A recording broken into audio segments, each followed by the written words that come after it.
Survivors of sex offender Jeffrey Epstein are deeply frustrated after meeting today with Deputy Attorney General Todd Blanche, who's trying to shore up support for his nomination as the nation's top prosecutor. Blanche cannot afford to lose a single Republican vote in the Judiciary Committee. But right now, two are currently holding out, including Senator Thom Tillis, who gave Blanche an ultimatum. He will vote for him only if he meets with survivors of Epstein. That crucial face-to-face actually happened just hours later. But neither side came away fully satisfied with that conversation. It wasn't substantive. It was not productive. It just felt like, okay, well, we have a half hour, air your grievances. Great, I met with survivors. And it's like, that's not what we're asking for. We are asking for investigations. We have been it's so exhausting to keep saying the same things. Like, America doesn't want to hear the same things over and over again. We just want action, and we're not getting any action. And it's just after a day where you feel like maybe there was a small glimmer of hope, and now we've ticked the box and we're moving on. Blanche said it, quote, wasn't all cordial because they want something I don't think I can give them, which is some form of justice. And I want to be able to give justice in the form of prosecutions. He added, maybe we could do a prosecution at some point. I don't know. This has been excruciating for survivors of Jeffrey Epstein and their families as they've kind of gone through this and been, in some ways, dragged through the mud as these releases came out. Names were not redacted. It's been a bit of a mess, to say the least. This meeting, though, has happened, and Thom Tillis had said, if you meet with them, you'll have my vote. So that leaves one person. What do you make of what's happened here? I mean, I make that John Cornyn. Well, look, first of all, Thom Tillis should recognize that having Todd Blanche perform some perfunctory step just to basically check a box actually shows more contempt for the process than if he had just not met with them at all.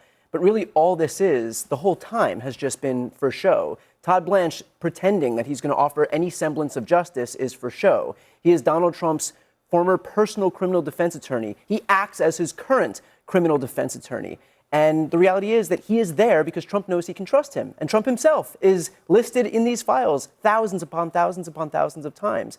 And so he wants to elevate into that position somebody that he knows is going to protect him, because that's Trump's only priority here. What crime did Trump commit as it relates directly to Epstein? Because you're mentioning that he's in the files with the implication, of course, that a crime was committed, and yet for 4 years under the previous president, they didn't charge him with anything because there's actually no evidence to suggest that he committed a crime. Have you seen the files? Well, that's the thing. I have seen a lot of the files. So have you seen Are you arguing that he committed a crime? No, I asked you a question. Have you seen the files that everyone else in America wants to see? I've seen the files that have been released. You've seen the other 3 million files? Not every single file, no. Do you think that maybe... But you're suggesting that a crime was committed and that the Biden administration chose not to charge him, I'm suggesting that we should probably see the other half of the files that haven't been released yet. A position you only magically started to take in the last 2 years, not one during the Biden administration. How did the Merrick Garland meeting with the survivors go? So let me explain that. How did that meeting go? While Joe Biden was in office, he prosecuted Ghislaine Maxwell, and she's serving a 20-year prison sentence. So let me ask you. So who should be? So let me ask you. Yeah. Why did Todd Blanche meet with Ghislaine Maxwell and move her from the prison that she was in Florida to the low security prison in Texas? Who should be charged next? Well, tell you what. Once we see the files, who should be charged next? Once we see the files, I can let you know. Of the files that you've seen so far. Why are you defending? Why are you defending suppressing 3 million files? You're only interested in this because you know that you can use this to try to go after the president. Why are you protecting? You guys didn't care about this. Why are you protecting pedophiles? 4 years for a reason. Why are you and currently? Then the second that anyone calls out the hypocrisy, you say you're defending pedophiles. No, you are not, because you're not. Why are you not demanding the release of these files? Who do you have to protect? Of the files that have been released so far, who should be charged? Based on anyone yet? Here is what I'm asking that question. Have you seen anything in this particular? So has the Trump administration released any files? Of the files that you've seen, I'm simply asking. And I'm going to answer. Have you seen any evidence of a crime yet? Or is the argument that, well, we haven't seen all the files, so the additional files might have some crime there? That's usually how it works. Okay, so but you're saying to this point that there has not been. So I guess my well, I don't know, because we've also had co-conspirator information redacted, and not to mention victim information exposed. But is your argument that Merrick Garland and his DOJ, they saw evidence and they chose not to pursue? They prosecuted everybody else. I was in the Merrick Garland DOJ, so why don't you allow me to answer this question? For any investigation, the U.S. Attorney's Office handles it. They believe that in the Trump administration that Jeffrey Epstein got a deal that he shouldn't have had, right? That is being investigated. I believe Congress is investigating it. I don't know if DOJ is looking at it. The issue with the survivors right now is that any time that there is new evidence, they should be getting that over to the FBI. They do not feel confident that the FBI is looking into it. When I was at the Justice Department, this issue was not raised for us from the Epstein survivors. And if it was raised, and actually if it was raised in one of 12 congressional hearings that Merrick Garland had, he would have absolutely met with these survivors. I will say the time that this whole thing was politicized was when Donald Trump felt that there were Democrats on some sort of Epstein list. He was not looking for justice. What he wanted is he wanted to embarrass them. And he wanted I agree with you. And he wanted to release that. And so did Pam Bondi, because Pam Bondi needed to do whatever he wanted. I totally agree with that. She had never seen Pam that list. Bondi screwed this up from the beginning, and it was saw that disgusting. list, it was unfortunate, but Donald Trump was all over it. There is the politics of this, and there is the investigation piece of it. Sure. And when there is my new point information, is, hold folks on. When were there, not I'm not calling for done. the When there release is of new the documents. information, the FBI has the responsibility to look into it, whether or not they make charges. That is up to the FBI whether they have that evidence. But the survivors do not feel that they are being listened to by the FBI. And in that meeting, when they asked why was Ghislaine Maxwell put in a low security prison, Todd Blanche did not want to answer that question. Can Todd and I will Blanche talk about open but, investigations with them? Todd Blanche, but No, Todd he can't. He can't talk about that. But don't you find it is very odd and it is unprecedented for a deputy attorney general to go meet with any sort of defendant at a jail? And what he wanted from Ghislaine Maxwell was he wanted Ghislaine Maxwell to say something to ensure that Donald Trump was innocent. And that is why he ended up putting her in a low security prison in All right, Texas. we've got to end this We conversation. all agree the worst job in the world would be Donald Trump's attorney general. Yes. It'd be rough. It has been rough. Well, we've seen what happened with the prior attorney general. So we'll see what happens with Todd Blanche and if he is able to cross the line with one Republican sort of in the balance right now. Todd Blanche and Jay Clayton were grilled on Capitol Hill today, trying to convince senators that they could be the next attorney general and the next director of national intelligence, respectively. I do believe it should be independent of the president, and that the attorney general should serve the United States, be loyal to the Constitution, and therefore to the people. But it hasn't seemed that way in the time he's been the deputy attorney general, now the acting attorney general. He seems to continue to feel as if he's the president's lawyer. In so many ways, I have found his performance disappointing, to say the least. And I can give you some of the reasons for that. People he's gone after without much justification seem to be the president's perceived enemies, as if the president is saying, please prosecute the following people. And that's Which not... he said. He said... He has, in fact, said that, Well, he said it directly to Pam Bondi. He said, I want you to do this. But even since Blanche has been there, he seems to have continued that by continuing to go after James Comey for the seashells on the beach, which really doesn't sound like a criminal case to me, to going after certain other people, Tish James, John Brennan, a whole list of folks that seem to be the president's chosen enemy. So that's one thing I would fault him for. Secondly, this fake settlement, this weaponization fund and the immunity from prosecution on the tax audits, that was very troubling because the lawyers were not honest with the court. And that's a big problem. To tell the court there's no settlement when there is a settlement, that's not right. And that's been going on. And he was caught in this today, Chair Michael, because he acknowledged that he kept saying it's dead, but he acknowledged that there's actually nothing in writing that says that it's dead. And there's nothing in writing that says that the president, who's the plaintiff, can't try to revive it by basically saying, we have a deal and it's written down here and you said you were going to create this fund. So, I mean, how is he to be believed? And it sounds like John Cornyn, who's going to be a pivotal vote, doesn't believe him. Yeah, look, that's a point of consternation, I think, for the individuals that are tasked with ultimately getting him confirmed. I've been through this process before during the first Trump administration, having a nominee ultimately go before a committee, going through the murder board process, sitting with Dems, sitting with Republicans. And sometimes you do have to make concessions to get your person across the finish line. And I think listening to Manu's question to Senator Cornyn, they may have to go back and put this in writing in order to get his vote. Now, there's a couple ways this could work out. He could ultimately vote to get him out of committee, but then say, I'm not going to vote for him on the floor.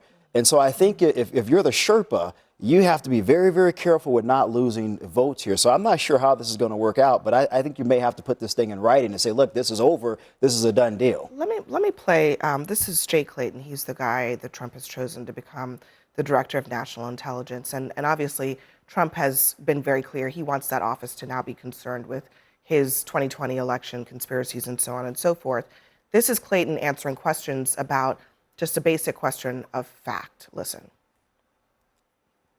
Who won the 2020 election? I'm not, this is like, I'm here to talk about my qualifications. So he won the election.